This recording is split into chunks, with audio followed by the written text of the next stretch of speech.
সুপ্রিয় দর্শক, বাংলাদেশ টেলিভিশনের নিয়মিত আয়োজন ফ্যাসিবাদের দিনলিপি অনুষ্ঠানে আপনাদের সবাইকে স্বাগত জানাচ্ছি। আপনাদের সঙ্গে আছি আমি সাঈদ খান। আলোচনার জন্য আমার সঙ্গে আছেন দুজন অতিথি। আমার ডান দিকে রয়েছেন কাজী ওমর ফয়সাল, তিনি একজন শিক্ষক এবং আইনজীবী।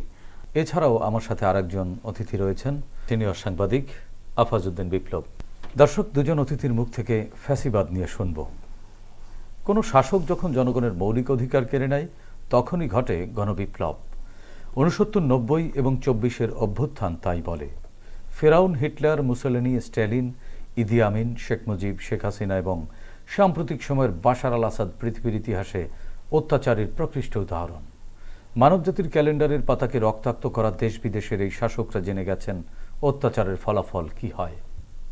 এ অনুষ্ঠানের মাধ্যমে আমরা তুলে ধরি আওয়ামী লীগের ১৬ বছরের দুঃশাসন।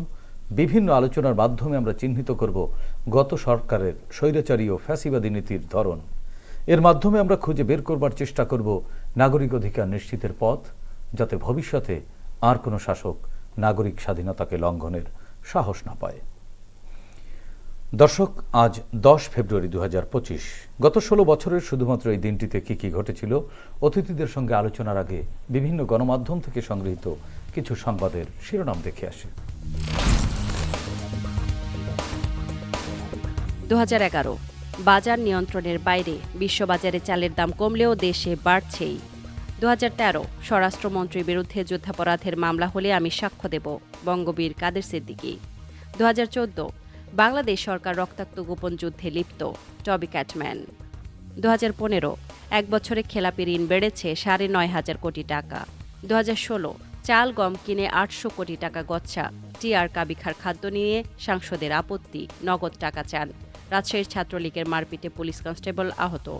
সোনারগাঁওয়ে আওয়ামী লীগের ২ গ্রুপের সংঘর্ষে আহত ২০। ২০১৭ ত্রুটিপূর্ণ আইনের কারণে মামলা বেড়ে যাচ্ছে, প্রধান বিচারপতি সুরেন্দ্র কুমার সিনহা। শিবির সন্দেহে শিক্ষার্থীকে পুলিশে দিল রাজশাহী বিশ্ববিদ্যালয় ছাত্রলীগ। ২০১৮ কেন্দ্রীয় নেতাদের সামনেই ছাত্রলীগের ২ গ্রুপের ধাওয়া পাল্টা ধাওয়া। ২০২০ পুলিশের হাত থেকে আসামি ছিনিয়ে নিলেন আওয়ামী লীগ নেতা। Janata bank asked to explain legality of 1,974 crore টাকা লোন রিস্কেজুলিং। ২০২১ ভোটারদের ভোট বিমুখতা গণতন্ত্রের জন্য অশনি সংকেত, Mahbub Talukdar. Police arrogance exceeds that of Jubo League, Bangladesh Chhatra League, Nur. ২০২২ তেলের পর পানির দামও বাড়ছে, ভোজ্য তেলের দাম বেড়েছে প্রতি লিটারে ৮ থেকে ১০ টাকা, পানির দাম বাড়ানো হবে ২০%। বাণিজ্য ঘাটতি ১,৫৬১ কোটি ৬০ লাখ ডলার। ২০২৩ জাহাঙ্গীরনগর বিশ্ববিদ্যালয়ে অজ্ঞান পার্টির টর্চার সেল, নেপথ্যে ছাত্রলীগ নেতা। Law enforcers tap phone to resist extremism, says prime minister. ২০২৪ Shahjalal বিজ্ঞান ও প্রযুক্তি বিশ্ববিদ্যালয়ে ছাত্রলীগ কর্মীদের হাতাহাতি, অস্ত্রের মহড়া। ফয়সাল, আপনার কাছ থেকে একটু শুনতে চাচ্ছি। আমরা একটি সংবাদের শিরোনামে দেখলাম, স্বরাষ্ট্রমন্ত্রীর বিরুদ্ধে যুদ্ধাপরাধের মামলা হলে আমি সাক্ষ্য দেব বলেছিলেন বঙ্গবীর কাদের সিদ্দিকী। কেন আসলে হয়নি? বিচার কি প্রয়োজন ছিল? বিচারের জন্য তৈরি ট্রাইব্যুনাল কি রাজনৈতিক প্রতিহিংসায় ব্যবহার হয়েছে? একজন আইনজীবী হিসেবে আপনার মূল্যায়ন কি? নিশ্চয়ই আপনি বুঝতে পেরেছেন যে এই সেই স্বরাষ্ট্রমন্ত্রী যিনি মহিউদ্দিন খান আলমগীর, তার বিষয়েই এই কথাটি বলেছেন। স্বাধীনতার যে চেতনা এবং চেতনা ব্যবসাকে এটাকে যে অপব্যবহার করার যে একটা উদাহরণ, এই ট্রায়ালটা, আইসিটিবির যে ট্রায়ালটা ছিল, এটা অন্যতম। কিভাবে দেখেন যে মাত্র ৬ থেকে ৭টা ট্রায়াল, মামলা তো হয়নি, মামলা হয়নি।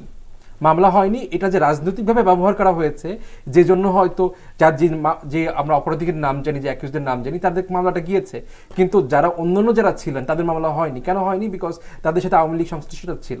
মানে আওয়ামী লীগ করলে সে হচ্ছে ভালো, না করলে সে হইতেছে যুদ্ধ অপরাধী। অনেকে বলে থাকতেন এই সময়, এটা একটা বড়টা উদাহরণ। এবং এখন যদি আপনি বর্তমানের সাথে মিলিয়ে দেখেন, আপনি কিন্তু দেখবেন না যে যেখানে একটা আমাদের চাক্ষুষ প্রমাণ আছে, এত প্রমাণ আছে যে এই জুলাই মাসে কি গণহত্যা হয়েছে, তারপরেও কিন্তু দেখবেন যে তাদের কাছে কোনো অনুশোচনা নেই। এবং কিছুদিন আগে কিন্তু যে আসাদুজ্জামান খান কিন্তু বলেছেন যে এটা আমাদের গোয়েন্দা রিপোর্টের ব্যর্থতা ছিল, অন্যান্য কিছু। কারণ তারা যে হত্যা করেছে, এটা মানে তারা মেনে নিতে পারে না যে আমরা হত্যা করতে পারি। মানে তারা ফেরেশতা। এবং এই এতগুলো মানুষের যে প্রাণহানি, এগুলোকে আসলে তারা কি হিসেবে আখ্যায়িত করবে বা কোন জায়গায় রাখতে চায়? এটা তো স্বীকারই করতে চায় না যেরকম মানুষ মারা গিয়েছে, অথবা এটা আর কি ষড়যন্ত্র হিসেবে দেখতে চাই। এই ইস্যুগুলাই কিন্তু বারবারই আসছে, নিজেদের লোক আসলে তারা এটাকে বিচার করতে চায় না। এবং তারা কিন্তু এটাও বলতেছে, এখন যদি ফেসবুকগুলো দেখেন, আওয়ামী লীগের ফেসবুক পেজগুলো দেখেন, তারা কিন্তু বলে কি যে আমরা ক্ষমতায় আসলে এর বিচার করব। মানে নিজের বিচার কেউ করতে পারবে না, কিন্তু তারা অন্যের বিচারটা করবে। কি বিচার করবে তারা ক্ষমতায় আসলে? সেটা মাঝে মাঝে বুঝতে খুব কষ্ট হয় আমাদের, যে কি বিচার করতে চাচ্ছে। মানে কোন অপরাধের বিচার করবে? এই যে তাদের যে ক্ষমতা থেকে উৎখাত করা হয়েছে। এটা কি উৎখাত করা হয়েছে, না তারা পালিয়ে গেছে? তারা পালিয়ে গেছে, কিন্তু তারা তো মনে করে তাদের ক্ষেত্রে ষড়যন্ত্র করা হয়েছে। তো আপনি তাদের পার্সপেক্টিভ এরকম, কিন্তু তারা যে একটা অবৈধ ভোটের মাধ্যমে, রাতের ভোটের মাধ্যমে এতদিন ক্ষমতায় ছিল, এটাকে তারা হইতেছে জায়েজ করতে চাই। জি, আপনার কাছ থেকে আবারও শুনবো ফয়সাল ভাই। একটু বিপ্লব ভাইয়ের কাছ থেকে একই বিষয়ে একটু শুনে আসি। বঙ্গবীর কাদের সিদ্দিকীর এই বক্তব্য, এবং তিনি একজন লয়ার, ফয়সাল তিনি যে কথাটি বললেন, আপনি কি তার সাথে একমত, না আপনি অন্য কিছু যোগ করবেন? আপনি তো দীর্ঘ বছর যাবৎ সাংবাদিকতায় আছেন, এবং এই সবগুলো ঘটনা কিন্তু আপনাদের চোখের সামনেই ঘটেছিল। এটা আসলে এখানে দ্বিমত বা বিতর্কের কোনো সুযোগ নাই। যে ঘটনা ঘটে গেছে, যে ম্যাসাকার তারা করে গেছে, এটাকে ডিফেন্ড করার কোনো স্কোপ নাই। এটার বিচার হতে হবে এবং ট্রাইব্যুনালে বিচার হবে। না, এই যে মুক্তিযুদ্ধের ইস্যুটাকে বা এই ইস্যুটাকে যে তারা এই অ্যাডভোকেট ফয়সালের বক্তব্য অনুযায়ী তারা তো মিসইউজ করেছে, ক্ষমতায় থাকবার হাতিয়ার হিসেবে ব্যবহার করেছে। আদৌ কি তাই, বা কোন পদ্ধতিতে তারা এটি ব্যবহার করেছে? এটাকে তারা মুক্তিযুদ্ধ ইস্যুটাকে তারা নিজস্ব ইস্যু বানিয়ে নিজস্ব ফায়দা লোটার জন্য 16 বছর ধরে, কিংবা এরও আগে থেকেই, তারা সেই স্বাধীনতার পর থেকেই এটাকে তারা নিজস্ব একটা অর্জন বলে মনে করে, এবং এই চেতনা বিক্রি করেই তারা মানে ক্ষমতায় টিকে রয়েছে। এবং গত 16 বছর তো তারা শুধু ওই মুক্তিযুদ্ধের চেতনা বলেই মানুষকে দমন পীড়ন যা বলেন সেভাবে করে। আপনি তো বিভিন্ন সময় টেলিভিশনের একেবারে নিউজের শীর্ষ দায়িত্বে বা সেকেন্ড ম্যান এই দায়িত্বে ছিলেন, যে এই সংশ্লিষ্ট খবরগুলো আপনাদেরকে কিভাবে প্রচার করতে বাধ্য করা হতো বা তৈরি করা হতো, যে কারণে আপনি 2-3 বার চাকরিচ্যুত হয়েছিলেন? এটা খুবই মানে ট্র্যাজিক সাংবাদিকতায়। আসলে এই ধরনের অভিজ্ঞতা যারা দীর্ঘদিন ধরে করছে, তাদের জন্য এটা একটা খুবই ট্র্যাজিক অভিজ্ঞতা, এবং এই অভিজ্ঞতার মধ্যে দিয়েই যেতে হয়। আমাকে তো সাংবাদিকতাটা করে যেতে হবে, কিন্তু দিন শেষে দেখা যায় যে সেই তৃপ্তিটা নিয়ে ঘরে ফেরা যায় না। কারণ যা করতে চাই অনেক সময় করা যায় না। হঠাৎ করে একটা ফোন আসলো, এটা এইভাবে দেওয়া যাবে না, এটা করা যাবে না। কোনো আমি পত্রিকায় এমনও গেছি যে পত্রিকায় আমি নিউজ করে মেকআপ করে সব রেডি, এখন প্রিন্টে পাঠাবো, এর মধ্যে হঠাৎ করে একটু আসলো যে না, এই নিউজটা যাবে না, এই নিউজটা উঠায় ফেলতে হবে। টেলিভিশনে যখন নিউজ অন এয়ার হবে, এর আগে দেখা গেল যে টাইমলাইন থেকে এই নিউজটা ফেলে দিতে হবে। এরকম ঘটনাও ঘটছে। এটা গত 16 বছরে বহুবার আমাদেরকে এই মানে পরিস্থিতি ফেস করতে হয়েছে। এইটা শুধু আমাদের না, ফ্যাসিবাদের চরিত্র এটা। ফ্যাসিবাদ যারা জোর করে এই করতে চায়, তারা প্রথমে গণমাধ্যমকেই টার্গেট করে, গণমাধ্যমকে চাপিয়ে দমিয়ে রেখে তারপরে তারা তাদের কাজগুলি করবে, এবং এইটাই হলো তাদের কৌশল। মানে দমনের কৌশলটা কেমন হয় আসলে, কেমন ছিল? দমনের কৌশলটা হলো যে তারা এরপরেও কি দুই একটা সংবাদ তো আসলে নৈতিকতার কারণে বা পেশাগত কারণে অনেক সময় আপোষ করেনি। এর প্রতিদানে কি পেয়েছিলেন বা কেমন ছিল? আমরা কিছু পাইনি, আমরা আপোষ করি নাই। সত্যকে বলার একটা পর্যায়ে গিয়ে আমরা বলতে বাধ্য হচ্ছি, এবং সেইটারই ফলাফল হলো 24 জুলাই। এই গণমাধ্যমই কিন্তু ওই মানে এক পর্যায়ে গিয়া যখন বলা শুরু করলো, তখন কিন্তু আর কোনো রাগডাক কোনো কিছু না। গণমাধ্যম তো শেষ পর্যন্ত আসলে বলেনি। গণমাধ্যম তো একটা সময় এই যে আন্দোলনরত শিক্ষার্থীদের বা সাধারণ মানুষদেরকে জঙ্গি না, জামাত বিএনপি সেটা বলে ওই যে বললাম ফেসিবাদীর জন্য বলতে বাধ্য হয়েছে। ফেসিবাদী যারা তারা সেভাবেই গণমাধ্যমের মালিক বলেন, উপপদস্থ যারা বলেন, তাদেরকে সেভাবে ব্যবহার করছে। নিচের লেভেলের টাইম লাইনে যারা আছে, নিচের লেয়ারে, তারা তো সেই অর্ডার মানতে বাধ্য, সেভাবে চলছে। যার ফলে গণমাধ্যম অনেক সময় প্রকৃত জিনিসটা প্রতিফলিত হয়নি। কিন্তু ইন দ্য লং রান মানে গণমাধ্যম মানুষের সাথেই ছিল এবং আছে। বিপ্লব ভাই, আরেকটি সংবাদের বিশ্লেষণ আপনার কাছ থেকে শুনবো, সেটি হচ্ছে বিশ্ববাজারে চালের দাম কমলেও দেশের বাজারে বাড়ছেই, নিয়ন্ত্রণের বাইরে। কোনো না কোনো মৌলিক পণ্য এ ধরনের সিন্ডিকেট বিভিন্ন সময় কাজ করে, এখনো করছে। কিভাবে এই সিন্ডিকেটকে আসলে চিহ্নিত করা যায় বলে আপনি মনে করেন? পপুলার একটা টার্ম হয়ে গেছে আমাদের সমাজের মধ্যে সিন্ডিকেট। কিছু হলেই যে কোনো রিক্সাওয়ালার সাথে কথা বলতে যান, ভাই এটা তো সিন্ডিকেটের কাজ।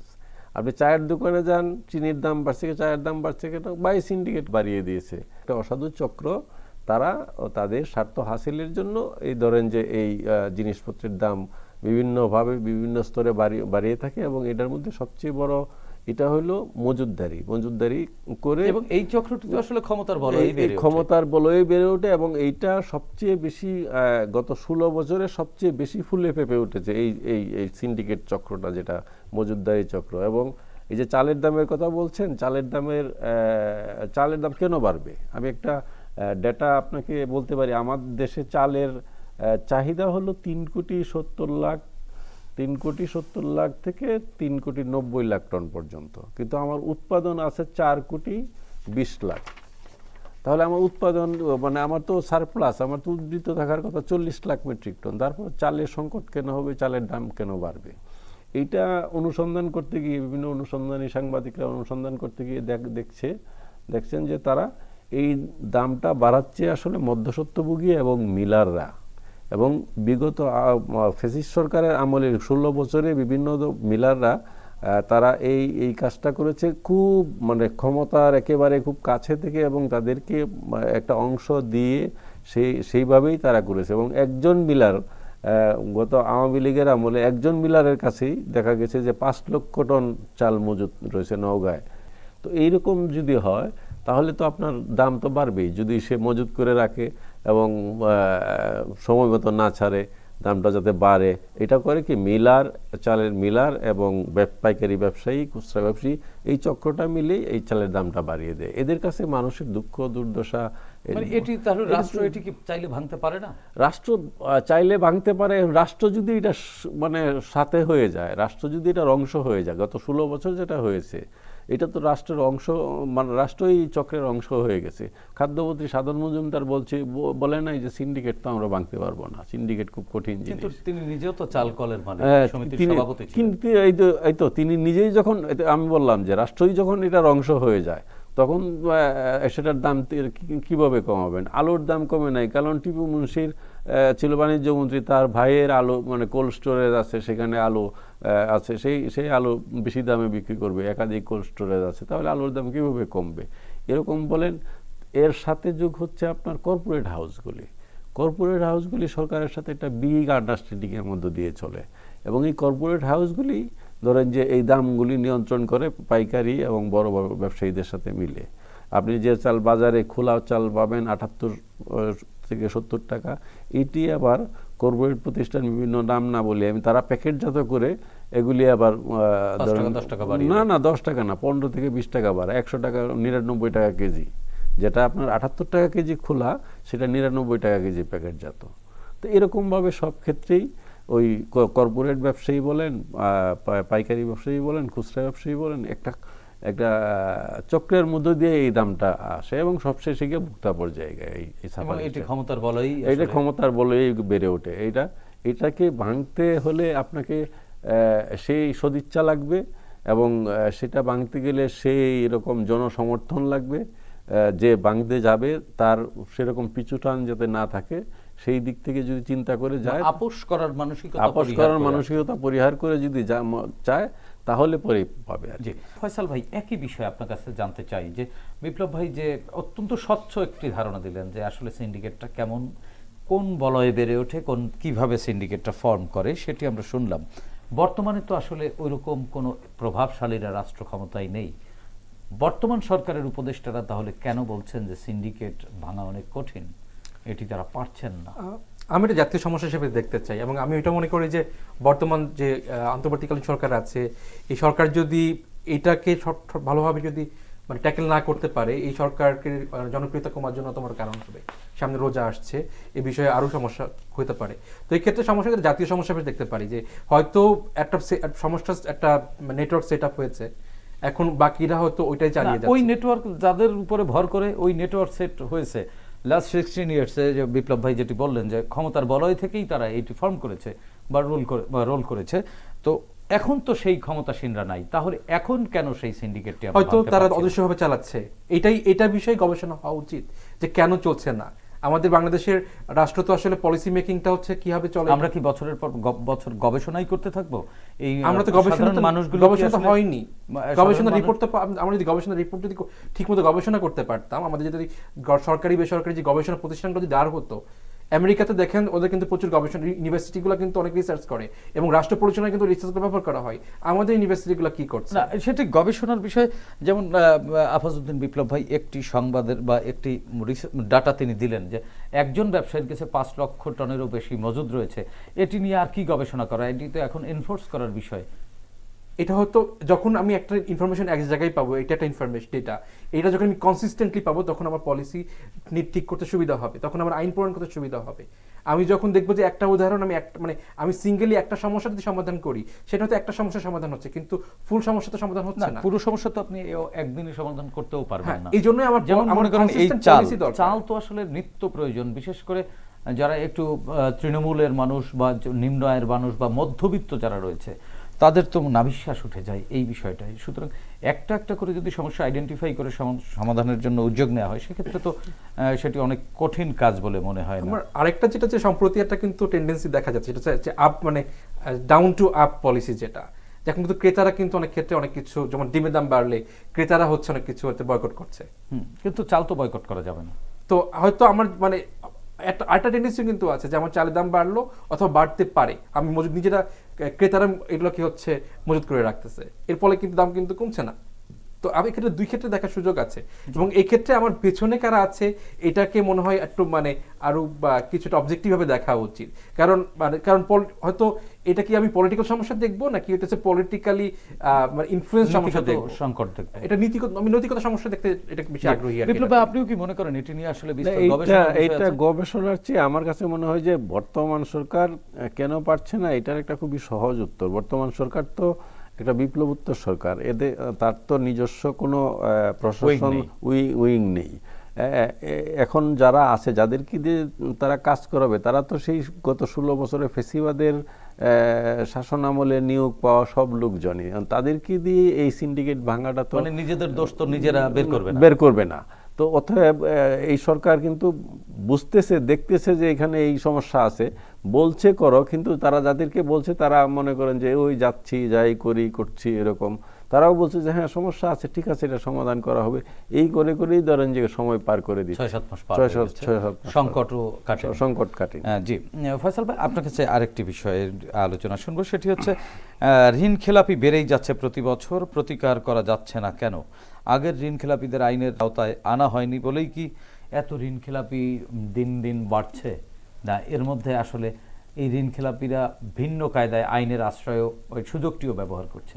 2015 সালের একটা রিপোর্ট, তখন বলা হয়েছে যে গত এক বছরে 9,000 কোটি টাকা ঋণ বেড়েছে। তো আমি একটা রিপোর্ট ঋণ খেলাপি বেড়েছে এত টাকা। তো আমি এটা দেখার চেষ্টা করেছিলাম যে গত আওয়ামী সরকারের সময় কি অবস্থা, এবং প্রথম আলোর একটা রিপোর্ট পেয়েছি গত নভেম্বরের, এবং সেখানে দেখা গিয়েছে যে গত 16 বছরে প্রায় 99 গুণ ঋণ খেলাপির সংখ্যা বেড়েছে। 99 গুণ, যেটা হচ্ছে 16 বছর 99 গুণ। এত বেড়েছে কেন? আমি মাঝে চিন্তা করি কিভাবে এত মানুষ ঋণ নিয়ে মাপ পেয়ে যায়। কারণ আমি একটা ঋণ নিতে গেছিলাম ব্যাংকের কাছ থেকে, এবং আমার কাছ থেকে হচ্ছে এত পরিমাণ ডকুমেন্ট চেয়েছে। আমি 3 বছর পর আগে একটা ক্রেডিট কার্ড আমি সারেন্ডার করেছি, ওটা ডকুমেন্ট পর্যন্ত আমার কাছে চেয়েছে। এত ডকুমেন্ট দিয়ে যখন আমাকে ঋণ পেতে হয়, এরা এত কোটি কোটি টাকা কিভাবে ঋণ পায়, সেটা আসলে আমাদের মতো সাধারণ জনগণের একটা প্রশ্ন থেকে যায়। তো এক্ষেত্রে আইন করে কি সমাধান করা যাবে? দেখুন, বাংলাদেশে আইনের অভাব নাই, সমস্যা হচ্ছে আমাদের এই ইমপ্লিমেন্টেশনের জায়গাতে এবং স্বচ্ছতা নাই। আবার যখন এই জায়গাগুলো নিশ্চিত না করা যাবে ততদিন পর্যন্ত সমস্যা থেকেই যাবে। হয়তো এখন 99 এই সমস্যার সমাধানটা তাহলে করবেটাকে? আপনি তো বললেন যদি না করা যায়, তাহলে কার দায়িত্ব? দায়িত্ব তো অবশ্যই অবহেলা কার? অবশ্যই সরকারের অবহেলা এখানে। কারণ আগে বলা হতো যে আইন প্রণেতারা হচ্ছে অনেক ক্ষেত্রে ব্যবসায়ী হয়ে যায়, এখন ব্যবসায়ীরা আর সে আইন প্রণেতা হতে, তো ব্যবসায়ীরা তাদের নিজের সুবিধার মতোই তো কাজগুলো করতে থাকতেছে। তো এই ক্ষেত্রে যদি সরকার যদি সদিচ্ছা না দেখায়, সেক্ষেত্রে হয়তো 15 বছরে আমরা 99 ভাগ গুণ দেখেছি, পরবর্তীতে কি হবে আমরা জানি না, হয়তো আবার বাড়তে পারে। এই ক্ষেত্রে যদি একটা ট্রান্সপারেন্ট পলিসি না করাতে পারি, এই ক্ষেত্রে এই ঋণ খেলাপি বাড়তে থাকবে, সাথে মানি লন্ডারিং বাড়তে থাকবে। বিপ্লব ভাই, একই বিষয়ে আপনার কাছ থেকে যদি একটু শুনতে চাই, ফয়সাল ভাইয়ের আলোচনায় একটি জায়গায় উঠে এসেছে যে আইন প্রয়োগকারী বা আইন প্রণেতা যারা বা সরকারে যারা থাকে তারা ব্যবসায়ী, তারাই যদি ব্যবসায়ী হয়ে যায়, ব্যবসায়ীরাই যদি হয়ে যায়, আইন প্রণেতাই ব্যবসায়ী, সে কি সংকটটি কি ওই জায়গাটিতে আমাদের রাজনীতি কি ব্যবসায়ীমুখী হয়ে যাওয়া একটা এটা একটা সবচেয়ে বড় কারণ এটাই। ব্যবসায়ী যখন আইন প্রণেতা হবে তখন তো সে তার মতো করে তার সুবিধা নিতেই, তার ব্যবসার যে সুবিধা সেইভাবেই সে আইনটা প্রণয়ন করবে। এবং ঋণ খেলাপিরা খুব ইন্টারেস্টিংলি দেখেন, একজন বিশাল ঋণ খেলাপি, হ্যাঁ, কিন্তু তিনি ঋণটা দিচ্ছেন না, ব্যাংক করছে কি তাকে আবার ঋণ দিচ্ছে যাতে উনি আগের ঋণটা দিয়ে আবার, মানে সে বলছে যে আমাকে যদি ঋণ না দেন আমি আগের ঋণ কারখানা চালাতে পারছি না, আমি আগের ঋণও শোধ করতে পারবো না, তখন তাকে আবার ঋণ দিচ্ছে, আবার ঋণ দিয়ে আবারও সে খেলাপি হচ্ছে। এইভাবে কিন্তু এই যে বাংলাদেশের সবচেয়ে বড় ঋণ খেলাপি বলে চিহ্নিত সালমান এফ রহমান, এই জেলখানায় বসে বসে সে মানে একরকম হুমকি সুরে, থ্রেটের সুরে কথা বলছেন যে আমি বের না হলে আমার এই কারখানা তো চলবে না, আমাকে টাকা দেন, আমি বের করে দেন, আমি সংকট সমাধান করে দেব। তাহলে এই যে ঋণ খেলাপির যে দাপট, সে সরকারের থেকে সবচেয়ে বড় ঋণ খেলাপি, এর চেয়ে মানে উদাহরণ তো আর জলজন্ত উদাহরণ তো আর হতে পারে না। জি বিপ্লব ভাই, আরেকটি বিষয় আপনার কাছ থেকে শুনতে চাই, সেটি হচ্ছে আরেকটি সংবাদে দেখলাম বাংলাদেশের প্রথম paper mill, Karnaphuli paper mill, প্রতি বছর লোকসান হচ্ছে।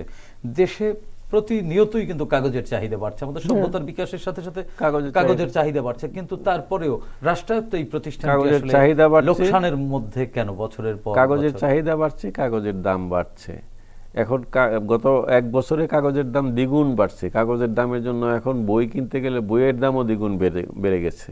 কিন্তু এরপরেও আমাদের একমাত্র সবচেয়ে বড় পেপার মিল এবং কর্ণফুলী পেপার মিলের কাগজের অনেক সুনাম ছিল আগেতে। কর্ণফুলী পেপার মিলের কাগজ অনেক সুন্দর এবং অনেক লেখার জন্য অনেকই হতো, কিন্তু এই কর্ণফুলী পেপার মিলটাকে খুব সুচিন্তিতভাবে, সুপরিকল্পিতভাবে ধ্বংস করে দেওয়া হয়েছে। এই সুপরিকল্পনাটা কি? এই সুপরিকল্পনাটা আসলে কারা করেছে? এটা করেছে বিগত ফ্যাসিস্ট সরকারের আমলে। ধরেন ফ্যাসিস্ট সরকারের আমলে ডক্টর এম এ কাদের নামের একজন এমডি, তিনি যখন এমডি হয়েছেন, তিনি এমডি হয়ে এর আগে আপনার এটার উৎপাদন ক্ষমতা ছিল 100 মেট্রিক টন, কিন্তু 17 সালে তিনি যখন দায়িত্ব নেন তখন এটাকে উৎপাদন ক্ষমতা এটাকে কমিয়ে, বিভিন্নভাবে কারসাজি করে কমিয়ে এটাকে 10 থেকে 15 মেট্রিক টনে নিয়ে আসেন, এবং একটা পর্যায়ে গিয়ে 5 মেট্রিক টন, একটা পর্যায়ে গিয়ে বন্ধ হয়ে যেতে বাধ্য হয়। এটার কারণ হইল তিনি এই যে বাংলাদেশে আরো প্রাইভেট সেক্টরে অনেক বড় বড় যে গ্রুপগুলি আছে, তারা কাগজ মিল ফ্যাক্টরি করছে, তাদেরকে সুবিধা দেওয়ার জন্য, তাদের কাছ থেকে মোটা অঙ্কের নেওয়ার জন্য, এক ধরনের অলিগার্ক সৃষ্টির জন্য, অলিগার্কদের হাতে এই শিল্পটাকে তুলে দেওয়ার জন্য, বিশাল একটা শিল্প এটাকে তুলে দেওয়ার জন্য, শিল্প বা একটি দেশের সভ্যতা তো এগিয়ে চলে কাগজের উপর ভর করে দেয়। অতএব এই কাগজ ছাড়া সভ্যতা অচল, কাগজ ছাড়া আপনার সবকিছু অচল, অতএব সময় এগোবে না। অতএব এই কাগজ, এই একটা ভাইটাল একটা কমোডিটিকে যদি আমি প্রাইভেট সেক্টরের হাতে এভাবে সে মানে তুলে দেই, তাহলে বিশাল একটা লাভবান হবে।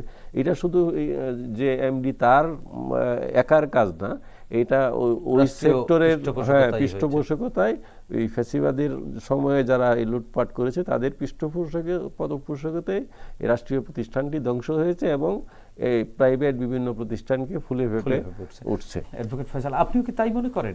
শুধু কর্ণফুলী পেপার মিল না, আমরা রাষ্ট্রের অনেক শিল্পকে এভাবে বন্ধ হতে দেখেছি, কিন্তু ওই শিল্পের যে উৎপাদিত যে পণ্য, সেই পণ্যের চাহিদা কিন্তু আমাদের কমেনি।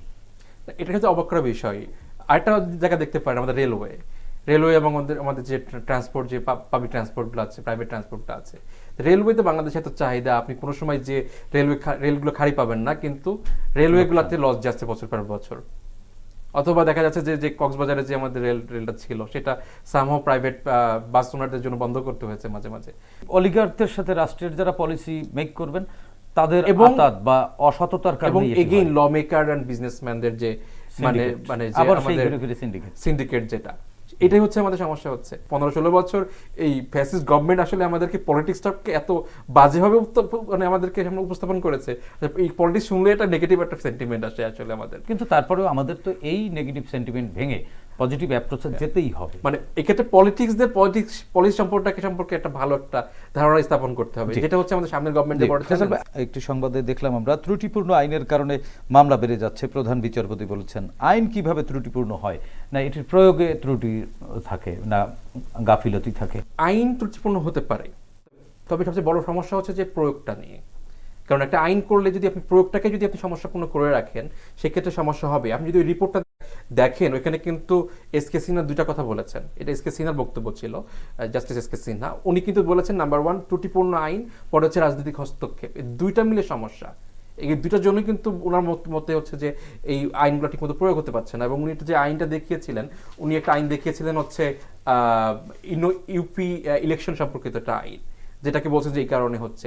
এই ক্ষেত্রে সবচেয়ে বড় সমস্যা হচ্ছে যে হ্যাঁ, আইন প্রয়োগের কিছুটা প্রণয়নের কিছু সমস্যা আছে, সেটা হচ্ছে যে ঠিকমতো কনসাল্ট করা হয় না। যেমন আগে আমরা আইন কি হবে, তার মানে এটার কারণ তো একমাত্র গণতন্ত্রহীনতার কারণে। অবশ্যই এটা দুদক সম্পর্কিত একটা আইন, যে হঠাৎ করে দুদকের আইন চেঞ্জ করা হলো, অনেক কিছু ক্রাইমের অভিযোগ দেওয়া হলো হচ্ছে এই দুদককে, পরে আবার আইন চেঞ্জ করে পুলিশের ক্ষমতা দেওয়া হলো, এবং এর ফলে কিন্তু মানে গ্রেফতারের ক্ষমতাটা প্রচুর কিন্তু একটা মানে হঠাৎ দেখলো যে পুলিশের হঠাৎ মানে বেড়ে গিয়েছে, এই কেস বেড়ে গিয়েছে। এটা হচ্ছে আইন প্রণয়নের ত্রুটি।